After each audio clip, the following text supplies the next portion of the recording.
And this is June 13th, 2017, and we're here on the banks of the St. John River at the Fort Kent launch area at Riverside Park to do a new type of fishing called electro fishing. We are here with a biologist from the Department of Inland Fisheries in Ashland to do this electro fishing to check on the populations of fish in the St. John River. And inside the boat we have a generator and all kinds of monitoring equipment that is going to be used to capture the fish. And once captured, the fish will be weighed, measured, and recorded according to their species.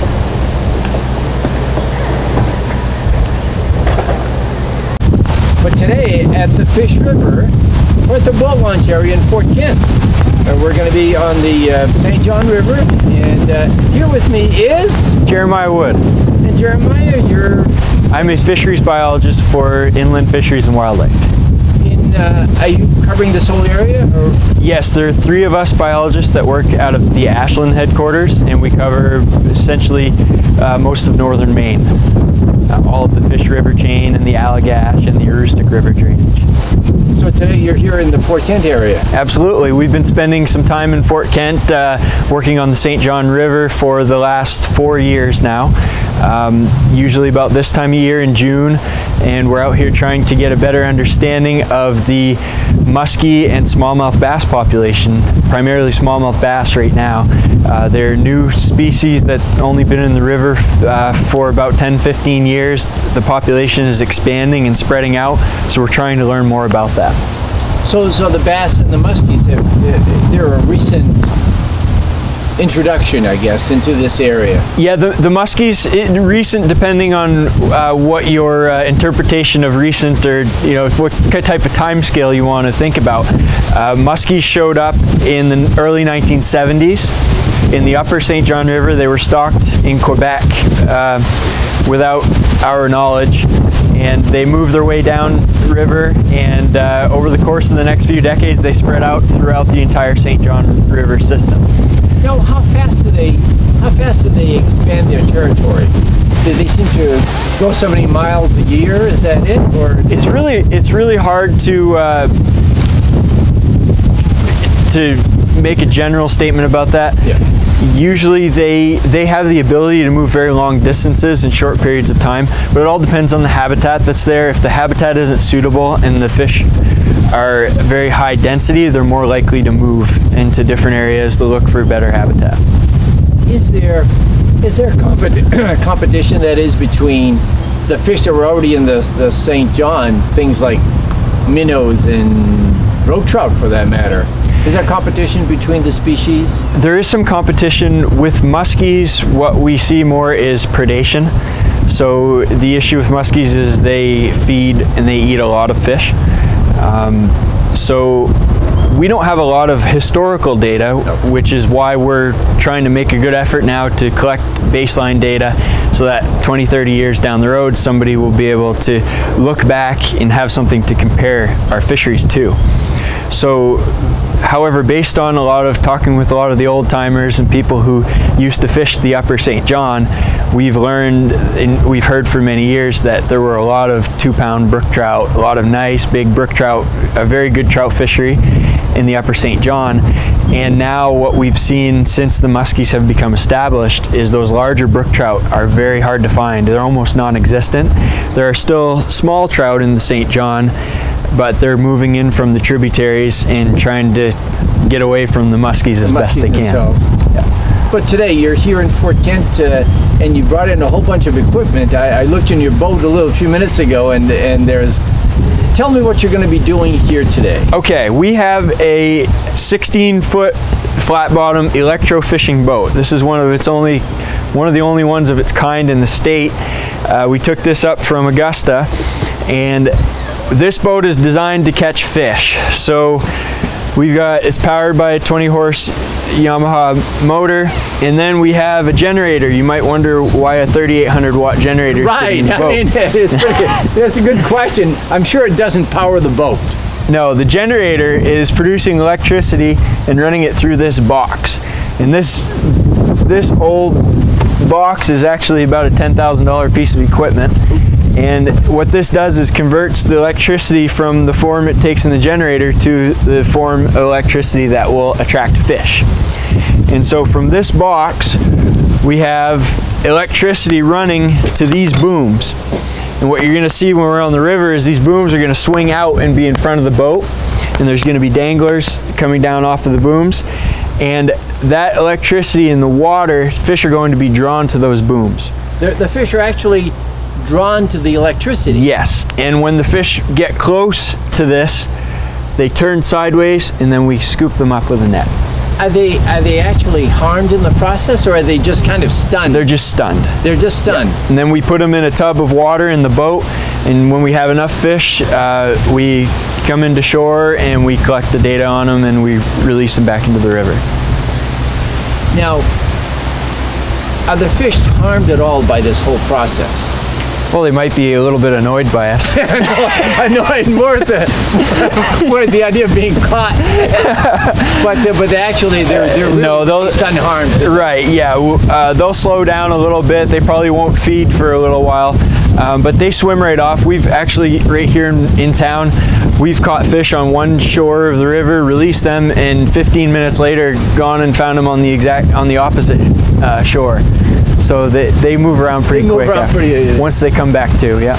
Do they, now once you bring the bucket in and you've got a bucket full of fish, do you measure all species, or what yeah, we do. What do you do at that point? Yep, we're trying to get a handle on all the species that we catch that are in this section of the river. One thing I'll note is the muskies are a little bit harder because they're a large and long, narrow fish.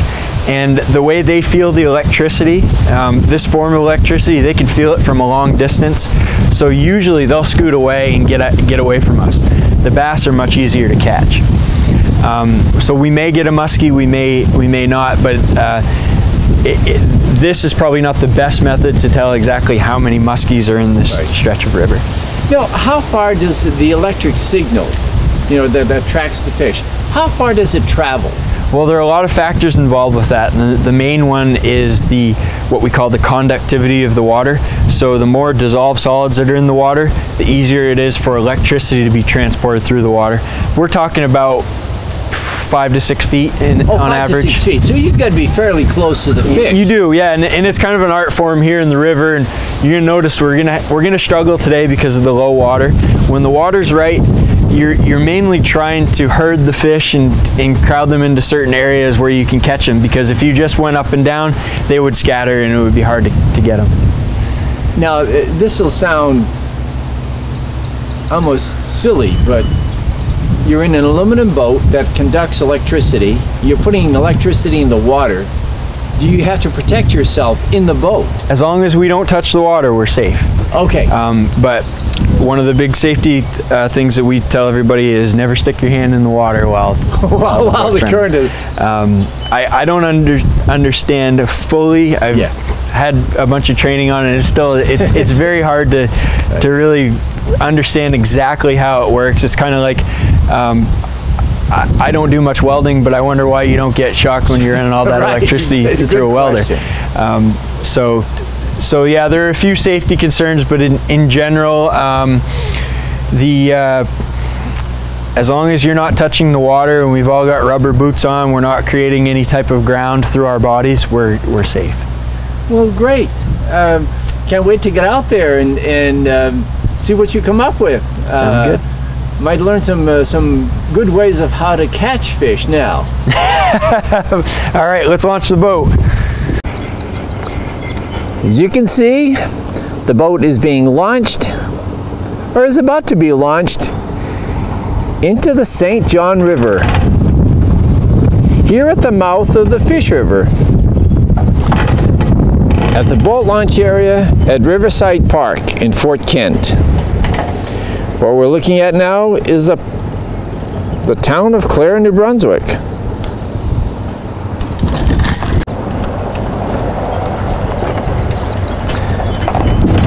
Although we've had a very, very wet spring, the water has come down a lot. And very low for this time of the year, making it rather difficult to launch the boat.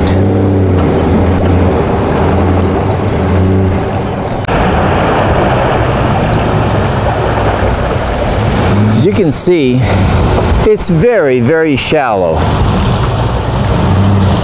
Usually there's a lot more water, but the boat is launched and ready to get out on the St. John to go electro fishing for all kinds of different species. And now we're attaching the sensors that'll be conducting the electricity in the water. They're attached to these booms.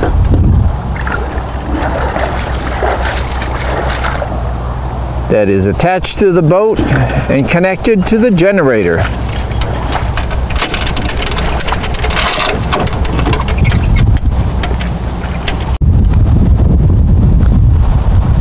One boom is on each side of the boat to cover a larger area.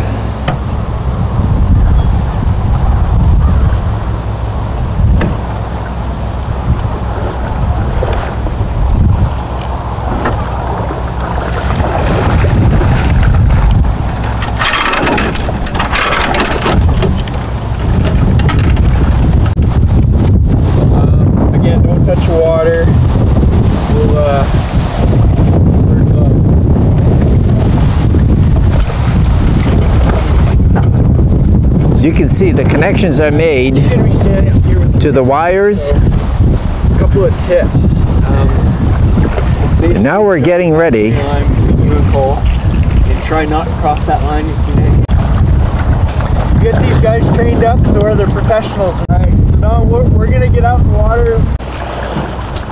As you can see, at the front of the boat, there are these, looks like aluminum cables, but they're not. They're actually the positive feed on the electricity. At the end of the pole, with these wires that dangle down, that's the electric, the negative side of the electric side. Any fish that is in that is around those wires within 5 feet will be stunned, captured, marked, weighed, and then released.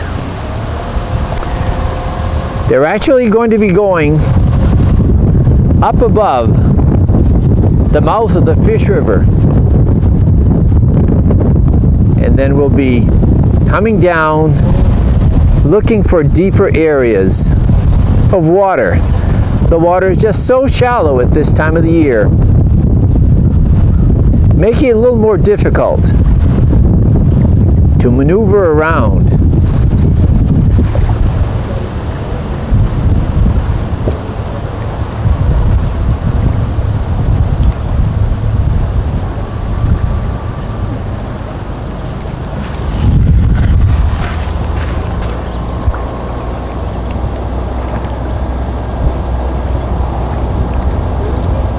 One person drives the boat,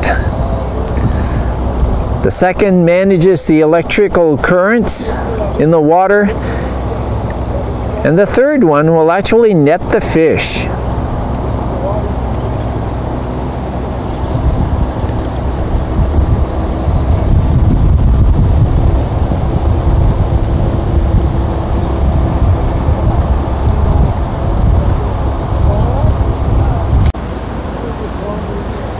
As they move up the St. John River, they're really looking for some deeper water before dropping the electrodes in the water.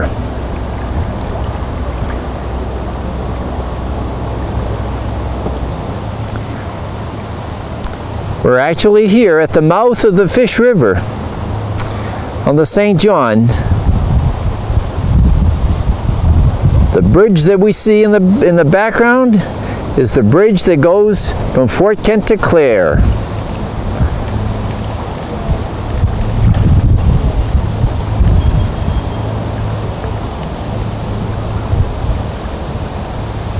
This whole section of the river is fairly shallow.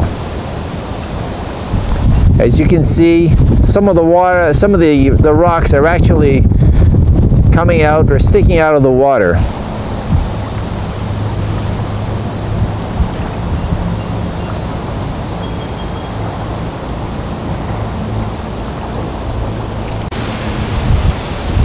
They've just located some deeper pools, and they're actually getting ready to put the electrodes in the water to hopefully capture some fish.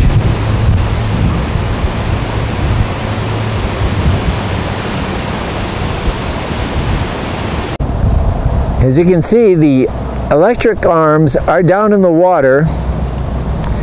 The boat is moving slowly down the river.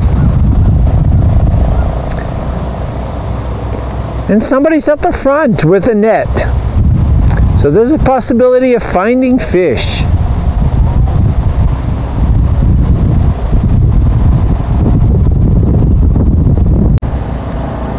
They're getting close to the mouth of the Fish River. You can see the current's actually moving the boat downstream. The sensors are in the water, and it looks like they may have caught some fish. All species are being collected. Each will be measured, weighed. Oh, there's more.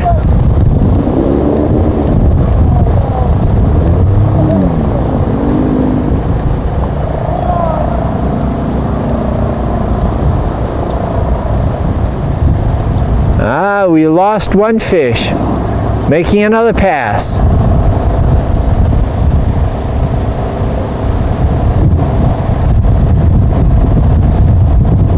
Oh, big fish. Big fish just landed. Just landed. Now they have that in the tub, so we'll get a chance to see some big fish.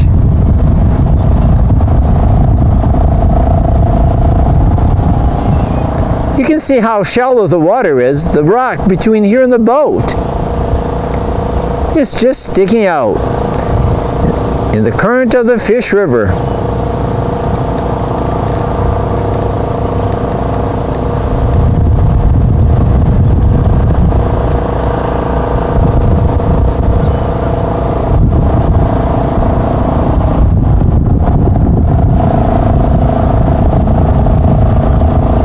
One is handling the motor, making sure that trying to steer in the deeper water. One is actually conducting the electricity or managing the electricity, those big rods right in front of the boat. And then one is actually doing the net.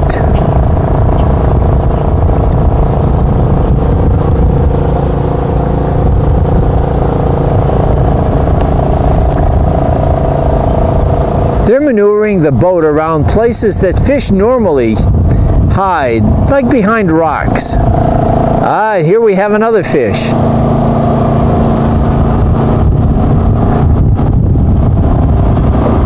The fish is actually brought in and put in a tub inside the boat.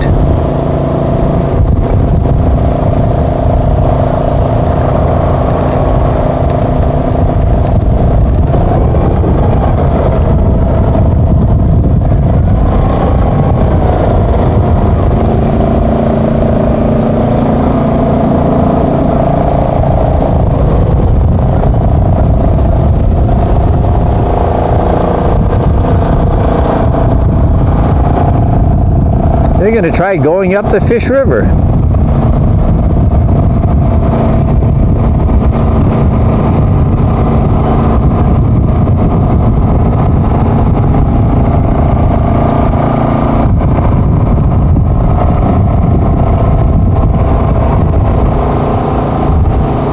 What we hear is actually the generator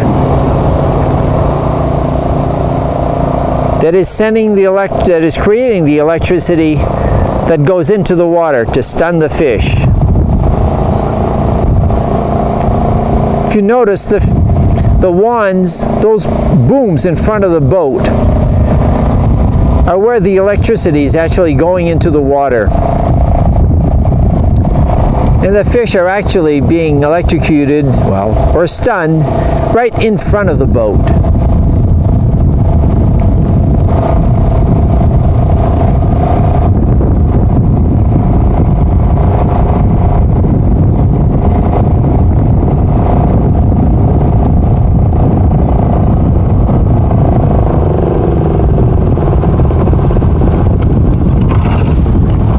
We're getting ready to come to shore with our catch.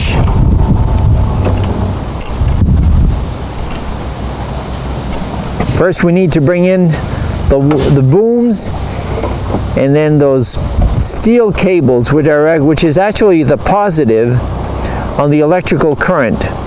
Everything is coming inside the boat.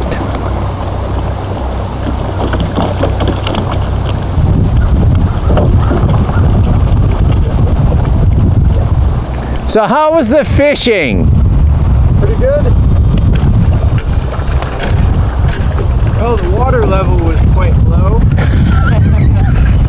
Kind of struggled to get through some places, but did good, Isaac, for a first timer. As you can see, some big fish. Looks like a muskie. Now, Mr. Cole. And now we get ready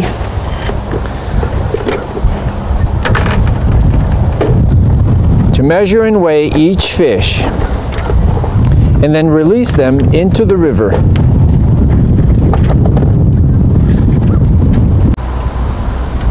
Like a chartreuse. Yeah. So now we're getting ready to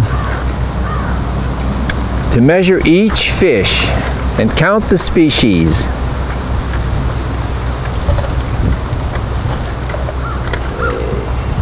Well, we're going to start at tag number 801.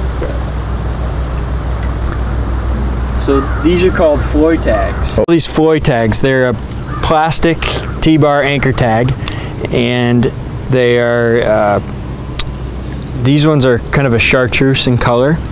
And these tags have our phone number for the Ashland headquarters at Inland Fisheries and Wildlife on one side, and the other side of the tag has an individual number, and each tag has its own specific number.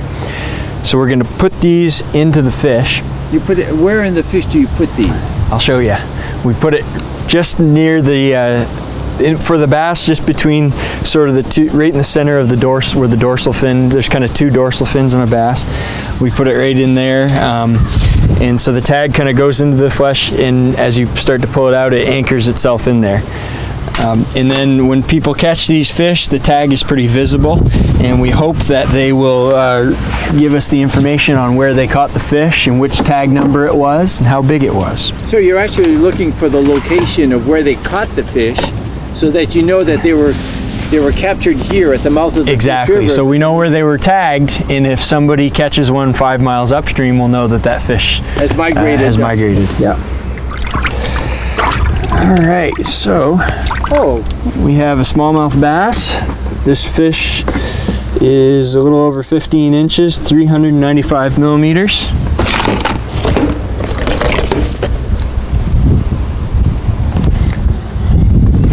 The weight is 860. So here's where we're going to put the tag. You put the tag. Just clip it in, and that's tag number 0801. 801. And now I am going to take scales from this fish. At least when you're doing it, the only things you have to worry about, we're going to get going pretty fast. Now, species. Now, Jeremiah, what are you going to do with the scales? So we're going to read the scales under a microscope, and that'll tell us the age of the fish. What would you estimate, I mean, based on your experience so far with the fish? This bass is probably 4 or 5 years old would be my guess. Anything else? All right, look how beat up that fish is. So this bass has been caught before. He's in really rough shape. He's blind in one eye, probably been hooked a few times. Side of the body's all beat up. Maybe a muskie attacked him. And we always check the fish's mouth for hooking injuries, meaning they've been hooked before. Gives us an idea how many people are fishing for them. Yep. This is an 18-inch bass, 460.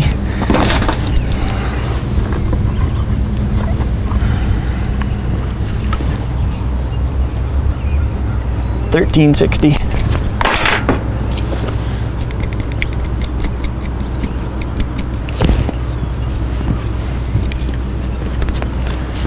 So on the scales, how can you tell the age on the scale? By looking at the scales. So the scales form growth rings as the fish grows. Like a tree. Like a tree. And so we count the spacings between the rings to tell when summer growth happened and when winter growth happened, because they slow down in the winter and they speed up growing in the summer. And that allows us to tell the age of the fish. And the scale grows in proportion to the size of the fish. And what that means is that we can look at the scale and tell how big that fish was a year ago, 2 years ago, 3 years ago. So we get growth rate for each year. Yeah. So it gives us a lot of information. Look at this fish, that's a pretty big one. Wow, that's a big fish. 442.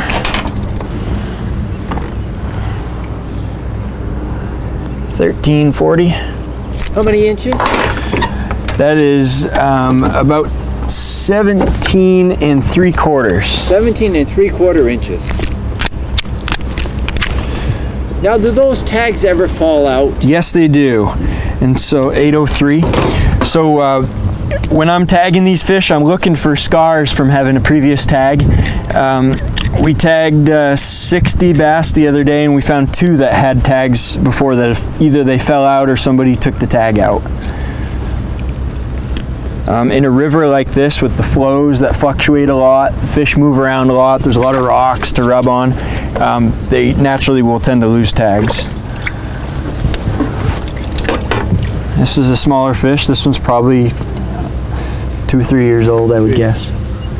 So bass are relatively slow growing. 247. Yeah, you can say that. They grow relatively quickly the first 4 or 5 years till the first time they spawn, and then their growth really slows down. So a lot of the bass that are like 16 to 18 inches can be quite a few years old.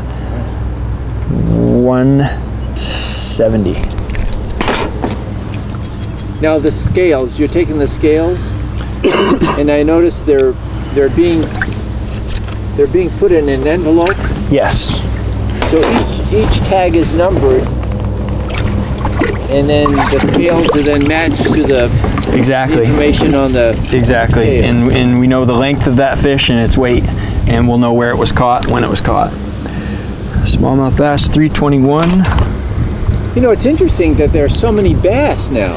Yes, it is, and the weight is 475. They first showed up about 15 years ago. Tag 805, and the numbers have continued to expand since then. They've become pretty abundant. However, we haven't seen them very far upstream from St. Francis. It's been from St. Francis down. Yeah, it seems like it. There's something that's keeping those bass from continuing to spread. Maybe a matter of time, or there may be some habitat factors there. Okay. Wow. This is a small to average size muskie. What we notice in most of these muskies in the St. John is most of them have scars. They do a lot of fighting. There could be a 20-pound muskie swimming around that took a bite out of this guy. This one is just over 31 inches. 31 inches. 794.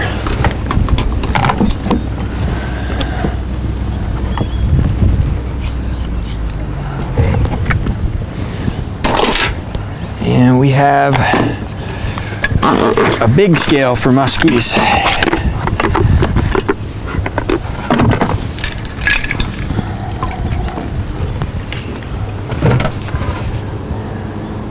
And we're looking out at just about 7.5 pounds.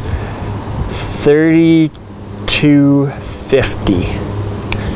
3,250 grams. All of the information is recorded.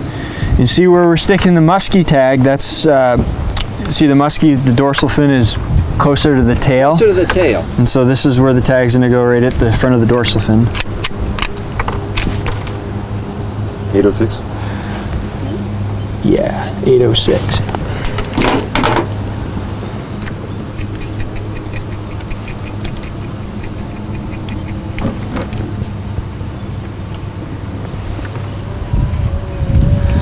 If you think bass grow fast, you should see the growth rate on these things. So what do you estimate this fish to be, this muskie? How old? I'm just giving you a ballpark guess, but I'm gonna say about 5. 5 years old. Maybe, it could be 6 or 7. Are they a long-lived fish?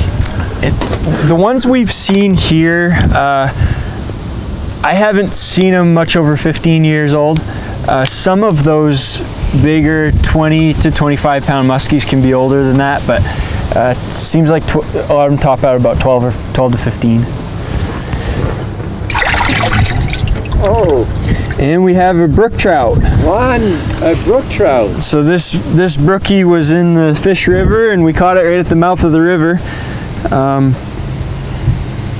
And he has the unfortunate luck of being right in the bass and muskie zone, so a lot of them probably migrate down into the St. John and don't know what they're getting into. 250.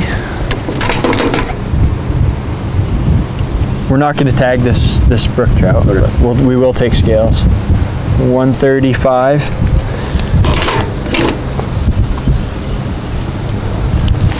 Now, can you monitor the tags in other ways? I mean, is there not these tags? Not these particular ones. These ones, the only thing that we can get is when an angler catches the tag, and if we come back and recapture a tag. So so we've tagged about 800 to 850 bass so far in the St. John. This year? No, in the past. Oh, in the past 3 years.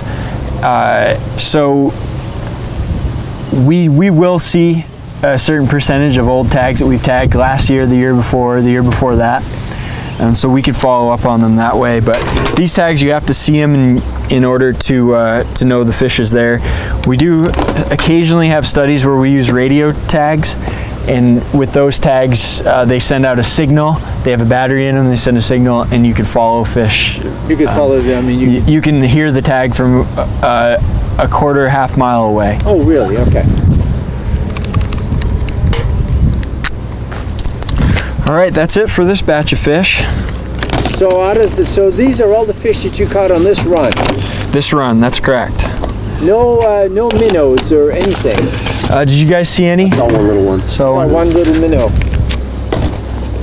Yes, they're somewhat difficult to net sometimes and to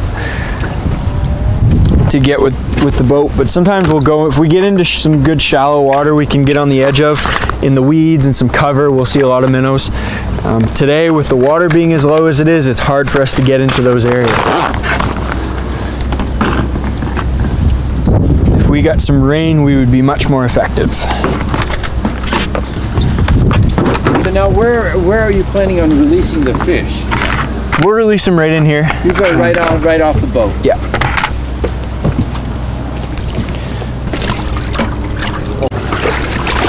Now we're releasing the fish. They'll take a little while to recover. We give them a little bit of a drug so they don't hurt themselves or hurt us while we're working on them, and it takes them a little while to recover from that. Okay. That fish is in rough shape. Yeah, he looks like he don't need that. See, this one will probably swim right off. You might be able to get a picture of the fish with a tag in it swimming away. One is swimming away already. Here's another one, Don, that'll swim right off. So they really don't take too long to really revive and... No, they usually only take a few minutes. Actually, we can see the tag swimming away. Those tags over time will get covered in algae, so a lot of times you'll have to scrape the algae off of the tag carefully so that you can read the number. So it's very important then for the fishermen who catch these fish to report the information to you. That would be very good. We have some people who report every one that they catch, and some people who don't. So we always try to encourage people to report them. Any information that we can get is a huge benefit to us.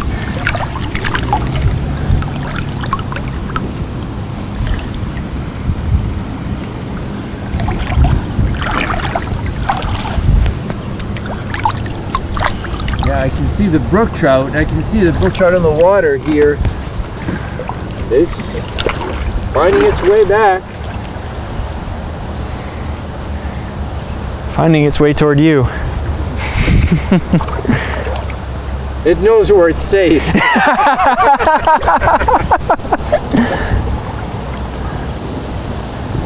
That bass is pretty beat up. Yeah.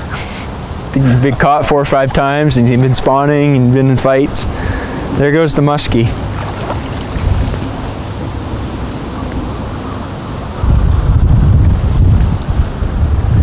Just that one fish that's having a hard time, and that's the one that was pretty beat up. Yeah.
We may have done him a favor.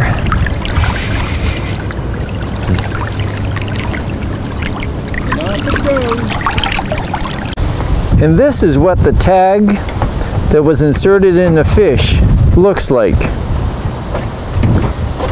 As you can see on the right hand side, it goes inside the flesh, and the numbers that the state of Maine Department of Fisheries are hoping to get are written on the side of the tag. So anybody who catches one of these fish and has a tag that has this tag on it, please report the number to the Department of Inland Fisheries in Ashland.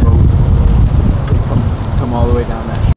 And now we're getting ready to do a second pass at the mouth of the Fish River.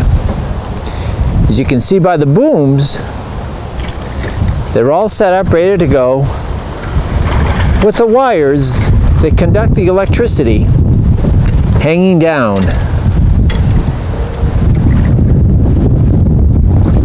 The water is just so shallow for this time of the year. This time they're going to try to go up the Fish River just here at the mouth, just a short ways. Not until we get up above that.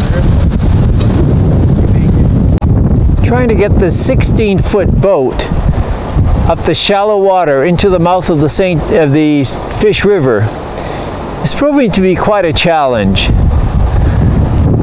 They're actually trying to look for a small channel on the other side of the Fish River, over by the blockhouse,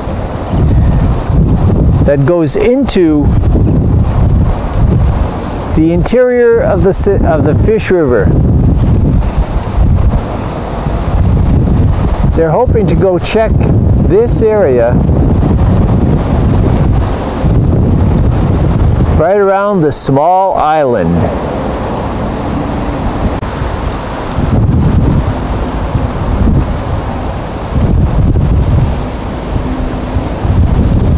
As you can see, the boat is going right along shore, which happens to be the deepest part of the river.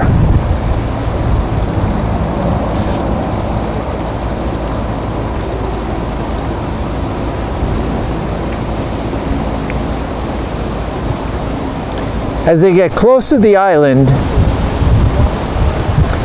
the booms are going to be dropped, and the generator is going to be starting, creating the electricity that will hopefully stun a few fish so they can measure them and weigh them.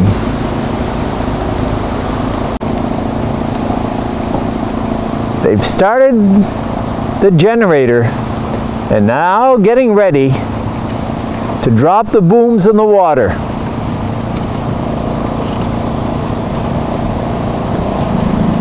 Once the booms are in, the electricity is going to be turned on, stunning the fish.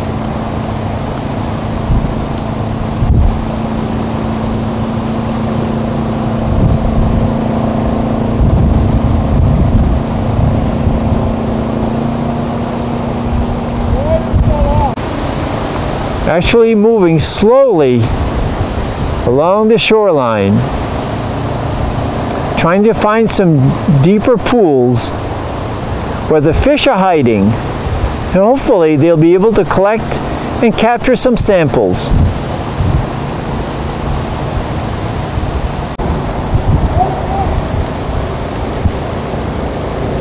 They've actually spotted one fish, and the fish is moving down with the current,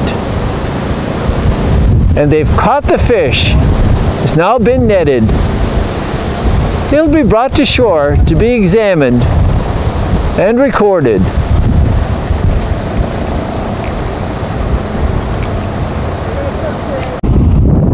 The water at the mouth of the Fish River around that small island has proven to be too shallow to get the boat. So now they've moved to the opposite side, right along the shore of the province of New Brunswick, along the edge of the St. John River.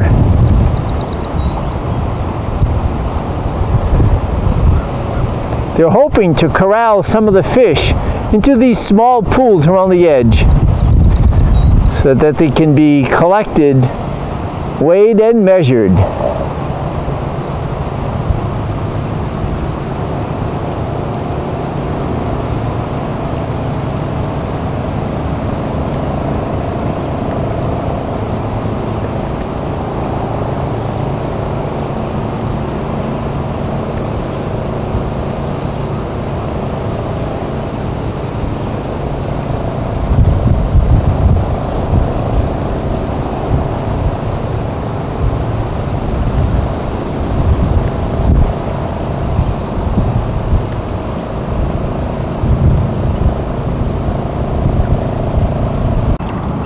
Slowly they move down the river, hoping that some of the fish are going to be attracted to the electrical current so that they can be caught.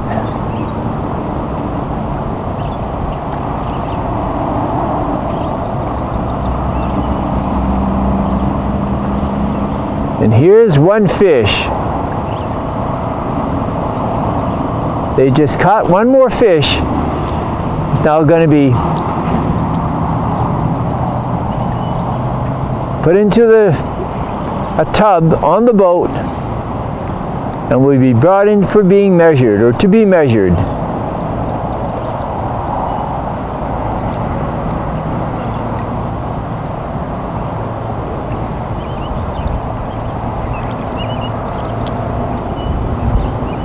The electro fishing on the other side of the river hasn't been as productive.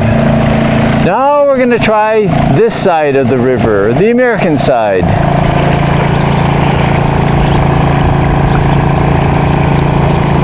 As you can see, wires in the water, and it looks like we have a fish coming up. And sure enough, one fish has been caught almost immediately. Put into a tub.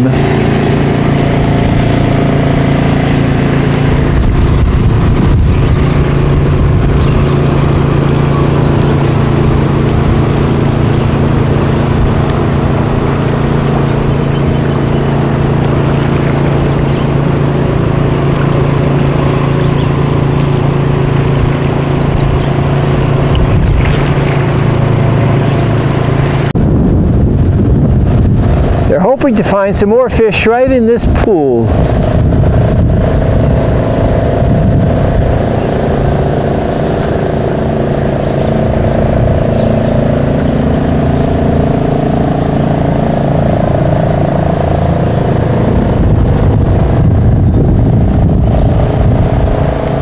Looks like one has been located. And sure enough, small fish brought in. It'll still be weighed and tagged and measured.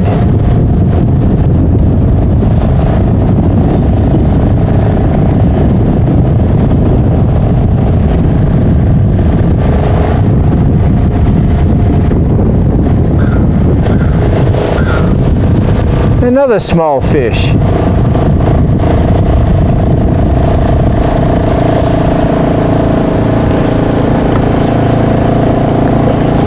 Caught and put inside these tubs in the boat.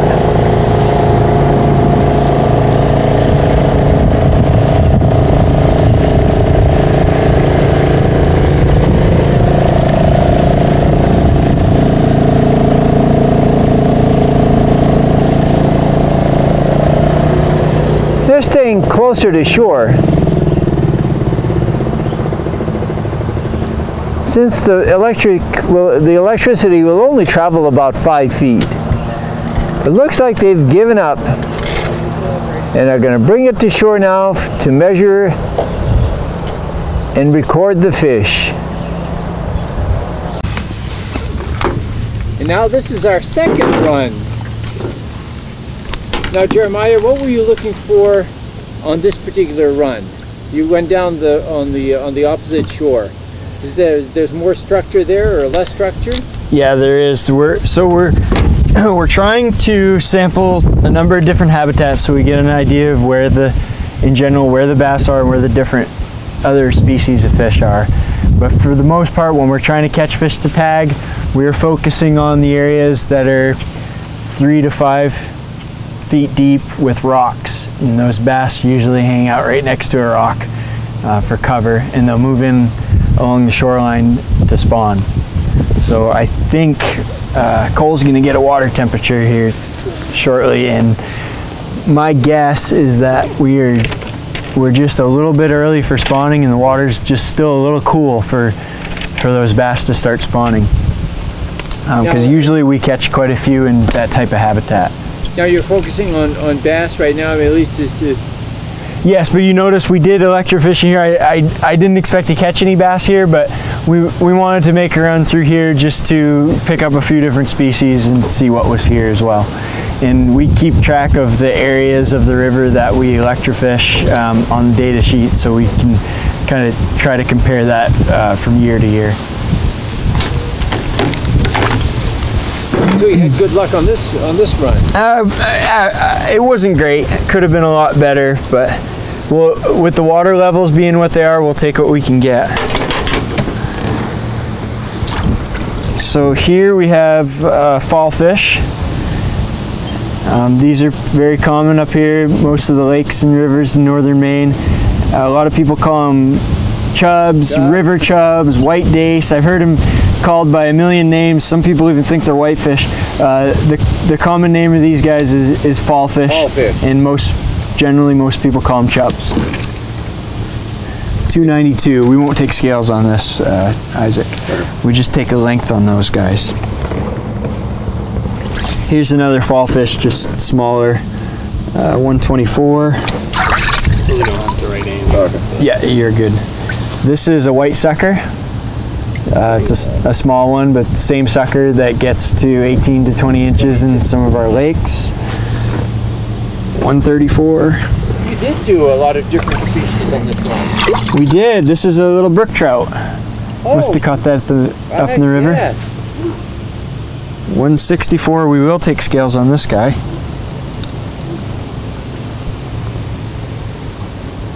Weight is 35. 35? Yep. Water 16. 16. We'll check it above the mouth of the river too. Yeah. So right in here we're 16 degrees Celsius, and it seems like when we start seeing a lot of bass spawning activity, we're about 20, 21, which would be in the 70s. So the water really has gone down, but it hasn't really warmed up yet. Correct. Yeah, we've had quite a cool spring. Yes, we have. It's taking, everything seems to be a week or two behind. I'm guessing these few hot days will help it catch up, but then we'll have low water, of course. We caught a landlocked salmon in the river. Landlocked salmon. And this one's pretty beat up as well. You can see it's got a peck on it. Usually when you have a scar like that on the back, it's something coming from the top with claws. So that's probably a heron or oh really? It's a bird. A bird Yeah. of some kind.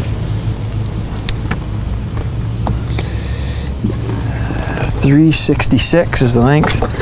It's a pretty skinny salmon. He probably had a rough go of it.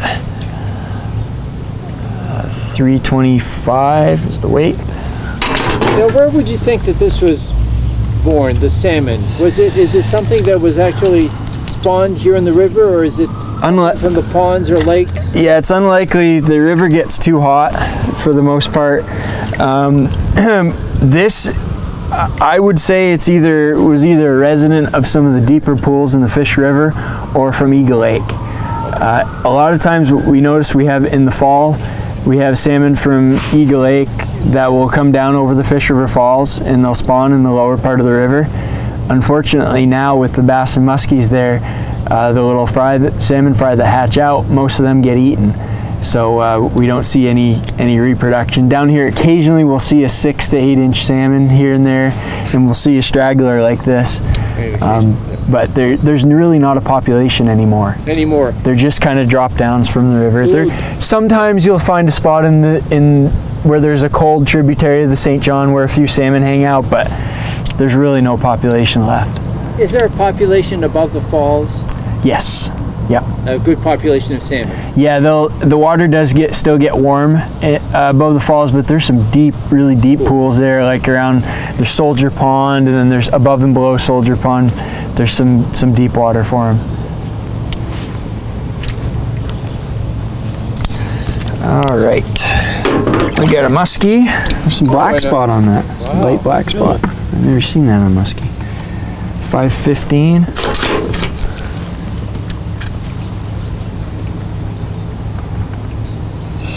$7.95.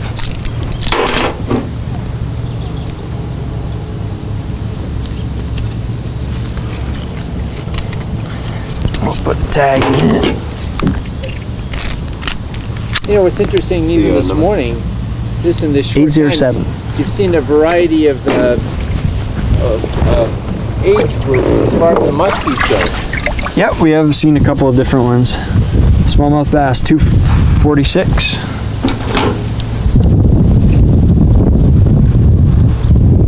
$185.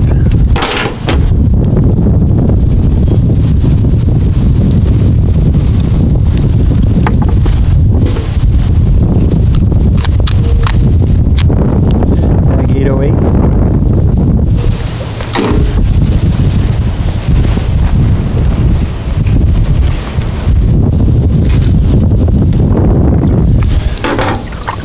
We caught some smaller bass along that shore that are probably just kind of residents of that habitat, but the bigger ones, this is a adult, but they're bigger. Most of the bigger ones don't seem to have moved in yet. 421. So they're going to move in closer to shore. probably in the next week. To do the spawning. And especially if we get a little rain and there's a little more water depth above those rocks. They need a little bit of water depth for cover too. 1080.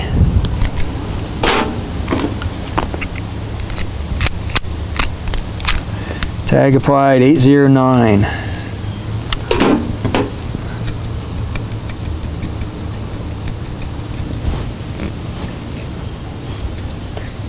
Ooh, there we go.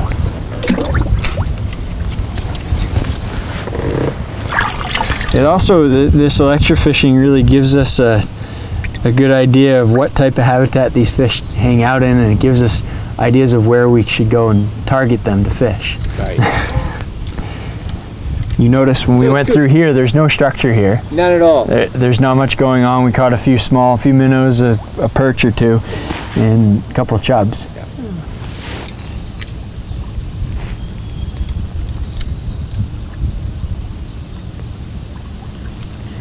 This looks like a common shiner. 56. We have one more smallmouth bass. 327.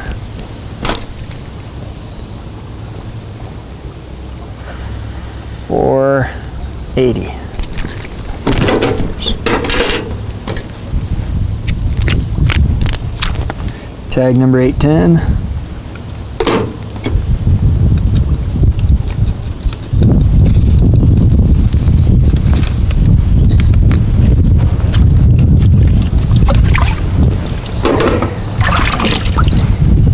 We have a fall fish at 116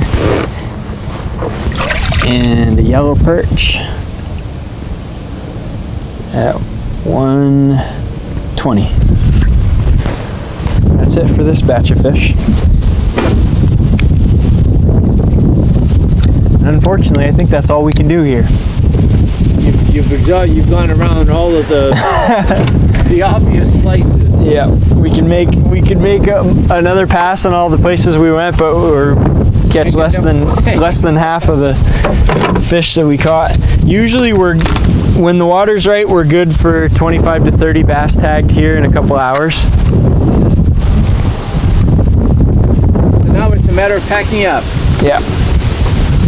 Well, thank you, Jeremiah, and thank you to the whole crew for coming out to the St. John to do some electrofishing. I know we've certainly have enjoyed watching you and seeing some nice fish. Thank you for all your efforts at trying to manage the species that are here in the northern Maine area.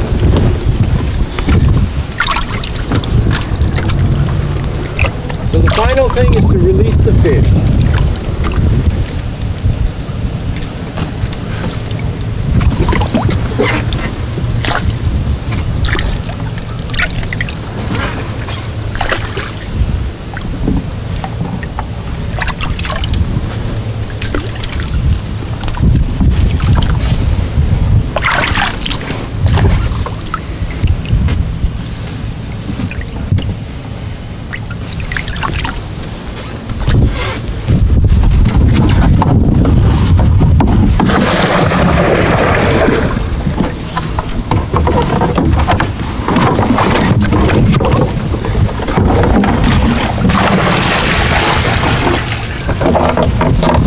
Got a couple rocks too.